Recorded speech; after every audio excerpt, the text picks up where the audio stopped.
నమస్తే, welcome to Andhraprabha. నేను శిశిర. నిన్న అంజనాదేవి గారి 86వ పుట్టినరోజు వేడుకలు చిరంజీవి గారి ఇంట్లో ఘనంగా జరిగాయి. సో ఇంతమంది గొప్ప వ్యక్తుల్ని కన్న ఆవిడ అంటే ఎంత నా జన్మ ధన్యం అని కూడా చెప్తూ ఉంటారు. సో ఆవిడ బర్త్డే సెలబ్రేషన్స్ నిన్న బాగా జరిగాయి. అసలు ఏంటి ఆ విశేషాలన్నీ మనం అడిగి తెలుసుకుందాం. మనతో పాటు ఉన్నారు రాజకీయ విశ్లేషకులు చందు శ్రీనివాస్ గారు. నమస్తే అండి. నిన్న అంజనాదేవి గారి పుట్టినరోజు సెలబ్రేషన్స్ జరిగాయి, 86వ పుట్టినరోజు సెలబ్రేషన్స్. సో చిరంజీవి గారి ఇంట్లో జరిగాయి. అంగరంగ వైభవంగా కాకపోయినా వాళ్ళందరి సమక్షంలో అద్భుతంగా జరిగాయి. సో ఆ వేడుకలకు సంబంధించి ఇంత గొప్ప వ్యక్తుల్ని మన దేశానికి అందించారు ఆవిడ. సో ఆ విషయం గురించి మీరేమంటారు? తప్పకుండా అండి. అంటే ఆమె కారణ జన్మరాలు, ఒక కానిస్టేబుల్ గారి వెంకట్రావు గారి భార్య. మధ్యలో ఆయన స్వర్గస్థులైన కుటుంబం మొత్తాన్ని ఒక దారికి తీసుకొచ్చారు. ఆయనతో పాటు ట్రాన్స్ఫర్లు అయినప్పుడు రాష్ట్రం నలుమూలల, ఎక్కడ నెల్లూరు కావచ్చు, ఒంగోలు కావచ్చు, బాపట్ల కావచ్చు, చీరాల కావచ్చు, అన్ని ప్లేసులు బిడ్డలను తీసుకుని వెళ్ళింది. ఒకవైపు వజ్రాల లాంటి కొడుకులు, మీరు అన్నట్టు ముగ్గురు, రత్నాలు లాంటి కూతుర్లు. ఏం కావాలి వాళ్ళకి? మీరు అన్నట్టు ఈ దేశానికి అత్యున్నతమైన పద్మవిభూషణ్ చిరంజీవి గారిని అందించిన ఫ్యామిలీ. 4.5 దశాబ్దాలు ఆయన అనుభవంలో మనం చూసాం. 69 సంవత్సరాల వయసులో కూడా ఇప్పుడు కూడా సినిమాల్లోనే మకుటంలేని మహారాజు. ఒకవైపు బ్లడ్ బ్యాంకు, ఐ బ్యాంకు, లక్షలాది మందికి సేవ చేస్తున్నాడు. కరోనా టైంలో కూడా మనం చూసాం. అనేక మందిని కాపాడాడు. 8 మాసాలు 24 క్రాఫ్ట్స్కి కొన్ని వేలాది మందికి, సినిమా కార్మికులకి ఉచితంగా నిత్యావసర వస్తువులు ఇచ్చారు, రెమిడిసివిర్ ఇంజెక్షన్స్ ఇచ్చారు, ఆక్సిజన్ అందించి బతికిచ్చారు. ఇన్ని చేసిన హీరోని మన దేశంలో ఎవరైనా చూసామా?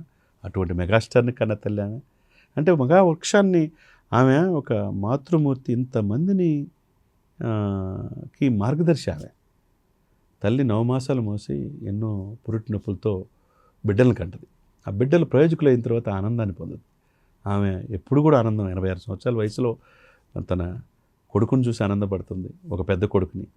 రెండో కొడుకు నాగబాబు కూడా రాజకీయాల్లో రేపో మాపో మంత్రి అవుతున్నాడు. మూడో కొడుకు ఎండలో, మండుటెండల్లో ప్రజల కోసం వెళ్తుంటే పాపం గుండె చలించిపోయి కన్నీడు కార్చింది. తన రిటైర్మెంట్, తన భర్తకు వచ్చే డబ్బుల్ని పింఛన్ ఉంటుంది కదా, ఆ పింఛను పార్టీ ఫండ్ ఇచ్చింది కొడుక్కి. కొడుకు రాజకీయాల్లో ఎదగాలని కోరుకుంది. 100% స్ట్రైక్ రేట్ వచ్చి ఆయన కూడా వచ్చి తల్లిని కాళ్ళకి నమస్కారం పెట్టాడు. మనం చూసాం. దేశ రాజకీయాలు శాసించే పరిస్థితిలో ఒక కొడుకున్నాడు. ఇంకా ఇంకొక కూతుర్లు అయితే, ఇక మాధవి గారు అయితే బ్లడ్ బ్యాంక్ ఆయన్ని చూసుకుంటున్నారు.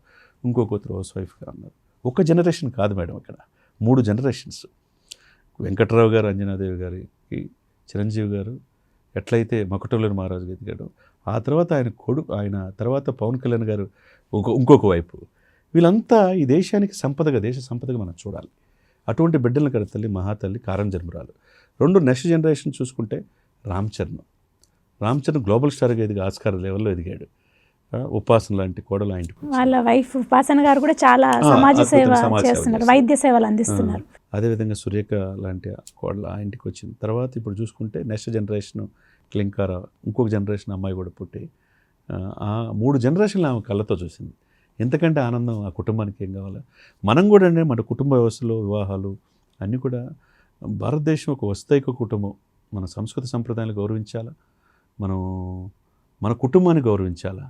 మనం ఇక్కడ చదువుల కోసం ఇతర దేశాలు వెళ్ళి డబ్బులు సంపాదించుకుంటూ డాలర్ల మైకంలో ఇక్కడ తల్లిదండ్రులు కూడా మర్చిపోయి అనాథ శరణాలయాల్లో ఓల్డేజ్ హోమ్లు వేస్తున్నాం. ఇది విన్నాడాలి. ఇప్పుడు కూడా తల్లిని ఎలా చూసుకుంటారు చూడండి. ఆ రోజున పవన్ కళ్యాణ్ గారికి చిరంజీవి గ్యాప్ వచ్చిందన్న వాళ్ళు 100% స్ట్రైక్ రేట్తో కొట్టిన తర్వాత దేశ ప్రధాని మన్ననలు పొంది ఈయన పవన్ గారు తుఫాన్ అని పార్లమెంట్ నుంచి వచ్చిన తర్వాత డైరెక్ట్గా వాళ్ళ అన్నింటికి వచ్చాడు. వస్తే వాళ్ళ అన్నకి కాళ్ళకి, నా తండ్రి లాంటి, అంటే అన్నలో తండ్రిని చూసుకుంటాడు ఆయన. ఎందుకంటే పవన్ కళ్యాణ్ తీర్చిదిద్దిన వాళ్ళిద్దరే కదా, వాళ్ళిద్దరికి సాష్టాంగ నమస్కారం చెప్తే ప్రపంచం అంతా చూసింది. అరే కుటుంబం అంటే ఇది, అన్నదమ్ములంటే ఇలా ఉండాలా, వదిన మరిదంటే ఎలా ఉండాలి, తల్లి అంటే ఎలా ఉండాలి, చెల్లెలంటే ఎలా ఉండాలని కళ్ళమట్టి నీళ్ళు తెచ్చుకునే సన్నివేశం ఆ రోజు మనం చూసాం.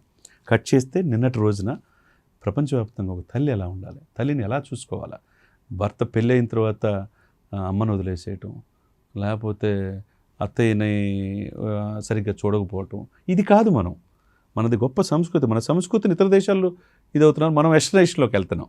నిన్న తల్లికి 86 సంవత్సరాల వయసులో ఇంకేం కావాలండి ఆమెకి? ఇన్ని జనరేషన్స్ చూసింది. కొడుకులు పెద్దవాళ్ళు ప్రయోజకులు అవ్వటం చూసింది. మంచి బిడ్డల్ని ఈ దేశానికి అందించింది. కాబట్టి మన వ్యవస్థ కూడా, మన కుటుంబాలు కూడా కుటుంబ వ్యవస్థను కాపాడుకోవాలి. సనాతన సంప్రదాయాన్ని గౌరవించాలనే దానికి నిన్న జరిగిన వేడుకలు అంటే కుటుంబాలకు కూడా చాలా ఆదర్శం అంటారు వీళ్ళ ఫ్యామిలీ, డెఫినెట్గా చిరంజీవి గారి ఆదర్శమే. ఫ్యామిలీ. డెఫినెట్గా ఆదర్శం అండి. ఇప్పుడు నిన్న వాళ్ళ ఇంట్లో ఒక్కచోటే వేడుకలు జరిగినాయని మీరు అనుకుంటున్నారా? ప్రపంచవ్యాప్తంగా అభిమానులంతా ఆమె పుట్టినరోజుని తన తల్లి పుట్టినరోజుగా భావించారు. ఇంత గొప్ప వ్యక్తిని మాకు అందించారని చెప్పి. అదేవిధంగా నేను ఉపాసన గారు రామ్ చరణ్ స్వయంగా పర్యవేక్షణ ఏర్పాట్లు చేశారు బర్త్డే వేడుకలన్నీ కూడా. ఒకవైపు షూటింగ్ బిజీలో ఉండి కూడా రామ్ చరణ్ గారు వచ్చి నాయనమ్మ నాయనమ్మ అని చెప్పంట ఒక ఉపాసన గారు అంటే ఇది మనం నేర్చుకోవాలి. ఎదిగే కొంది ఒదిగి ఉండాలి, మూలాలు మర్చిపోకూడదు. 100 కోట్లు 1000 కోట్లు 1,00,000 కోట్లు ఎన్ని ఫ్లైట్లు ఉన్నా ఏమున్నా మనం ఏమైనా తీసుకెళ్తామని గ్యారెంటీ ఉందా? చెప్పండి, గ్యారెంటీ ఏమైనా ఉందా? ఏముండదు. పుట్టుక మరణం మధ్య మనం ఏమి సాధించాం? ప్రేమలు, ప్రేమలు, కుటుంబం. ఆప్యాయతలు, అనురాగాలు ఇవే మిగిలేది. కాబట్టి ఎవరైనా మనం తెలుసుకోవాల్సింది ఏంటంటే మూలాలు మర్చిపోకూడదు, కుటుంబ వ్యవస్థను కాపాడుకోవాలి. వస్తాయి కుటుంబాలు అంటే భారతదేశం 100 కోట్ల మంది హిందువులు మనోభావాలు కాపాడుకోవడానికి హిందూ సనాతన ధర్మ పరిరక్షణ బోర్డు అని చెప్పి హిందువుల ప్రతినిధిగా పవన్ కళ్యాణ్ అవతరించాడు. రాజకీయాలు నాకు డిప్యూటీ సీఎం కంటే నా హిందువులకి దెబ్బ తగిలితే నాకు తగిలితే భావంతో ఆయన ఉన్నాడు. ఇంకొక ఆయన అన్న ఈ దేశానికి రాష్ట్రపతి అంటున్నారు. అది అయితే కనుక ఇంకా అదృష్టం, తెలుగు వాళ్ళు చేసుకున్న అదృష్టం ఇంకోటి ఉండదు. ఇక నాగబాబు రేపు మాపు సెంట్రల్ మినిస్టర్ అవుతుంది. ఏదైనా కానీ ఇటువంటి కుటుంబాన్ని కన్నా ఆ తల్లి నిండు నూరేళ్ళు ఆయురారోగ్యాలతో ఉండాలని మనం మనస్ఫూర్తి కోరుకోవాలి. థ్యాంక్ యూ అండి, థ్యాంక్ యూ సో మచ్.